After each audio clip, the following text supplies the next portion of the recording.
Recently, Democrat Party President Joe Biden decided to honor evil and a living Satan with medals of freedom, that being George Soros and Hillary Clinton.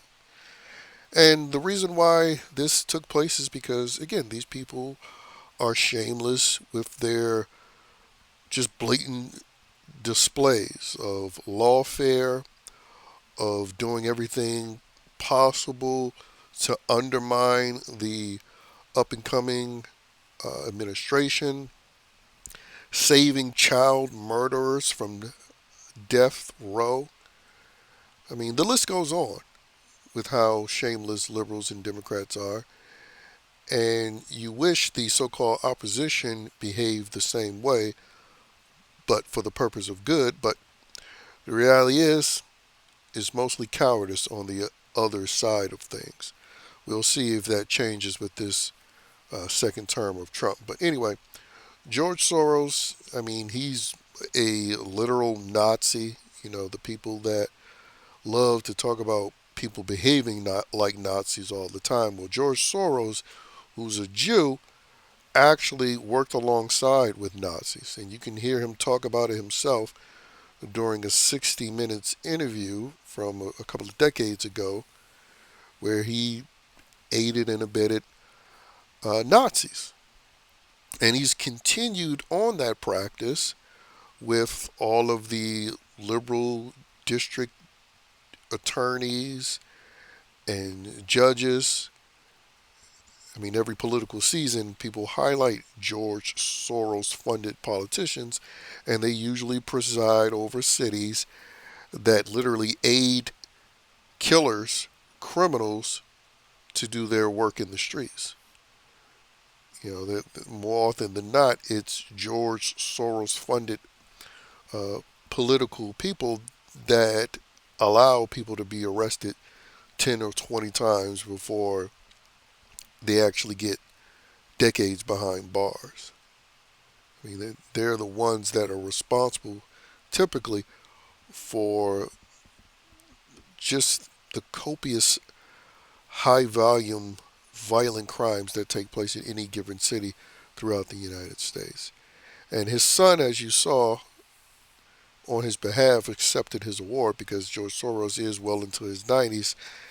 And Alex Soros shows that his legacy will continue.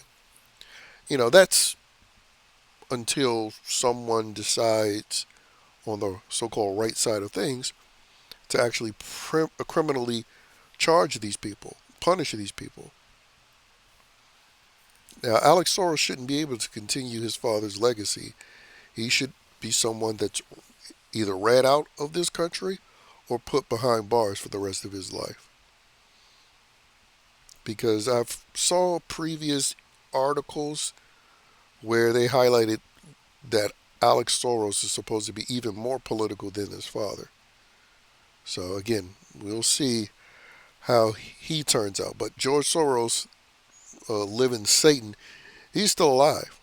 And again, giving this man the Medal of Freedom would be akin to Trump giving 1,000 active grand wizards of the Ku Klux Klan medals of freedom, or giving Derek Chauvin, the man that dared put his knee on St. George Floyd.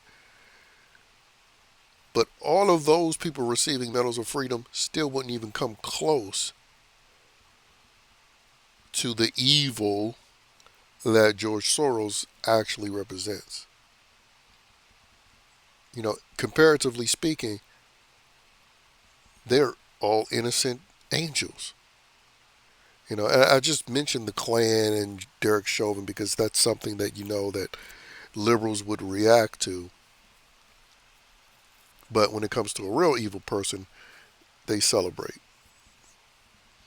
And so, again, no surprise because there's no shame there and there's no fear of consequences when it comes to what liberals do.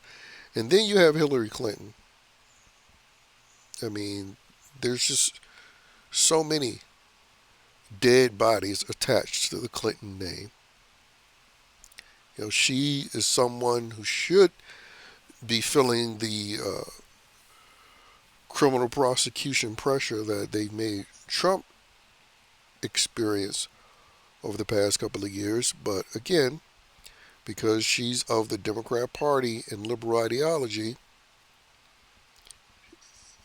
the most she deals with is people calling for her arrest and no one seriously willing to do anything about it. You know, one of her good friends, Ed Buck, is right now allegedly serving 30 years behind bars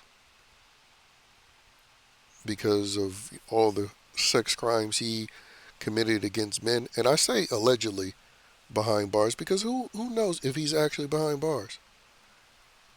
You know, I'm sure there's paperwork and documentation that says he's behind bars, but it doesn't mean he's necessarily physically there.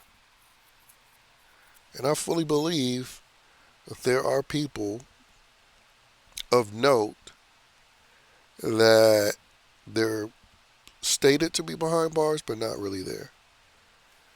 And the fact that he was a major contributor to the Democrat Party, in particular, a close relationship with Hillary Clinton, I could see him being one of these people that actually gets off. I mean, who knows?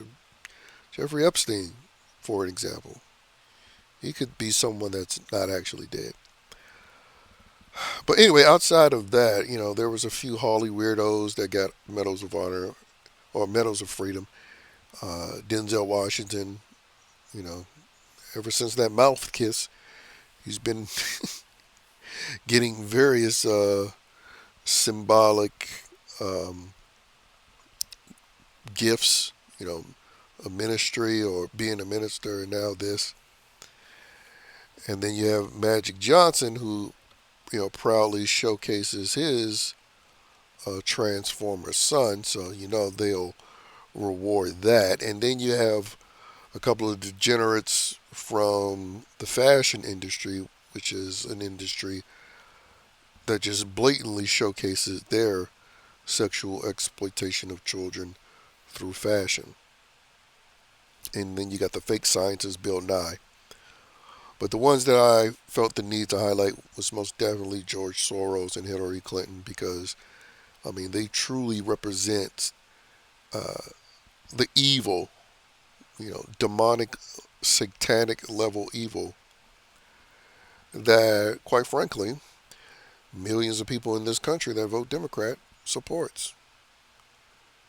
Whether they want to admit to it or not, these are the kinds of people that they support, and you know their track record speaks for themselves.